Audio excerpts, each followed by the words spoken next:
The U.S. Secretary of State Antony Blinken described his talks with his Chinese counterpart Wang Yi as constructive and useful. The two met following the G20 foreign ministers meeting in Bali, marking their first bilateral in-person meeting since October last year.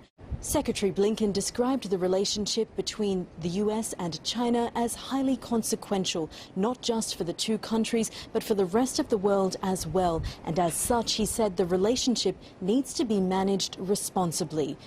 He said the meeting lasted more than 5 hours and covered a variety of topics. He took the chance during the meeting, he said, to raise concerns over the situations in Xinjiang, Tibet and Hong Kong with regard to human rights, and also what he remarked as China's increasing aggression over Taiwan.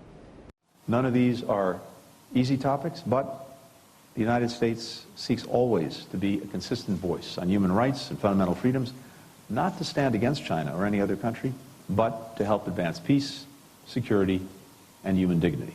The war in Ukraine has been really the main point of discussion during the course of this G20 foreign ministers meeting, and that same theme has continued into this bilateral meeting between the US and China. Secretary Blinken said that during the meeting he raised his concerns about the continued normal relationship between China and Russia, and said that now is the time that all countries must put pressure on Russia to end its aggression in Ukraine.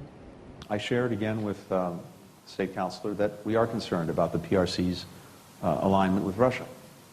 Now, what you hear from Beijing is that it claims to be neutral. I would start with the proposition that it's pretty hard to be neutral when it comes to this aggression.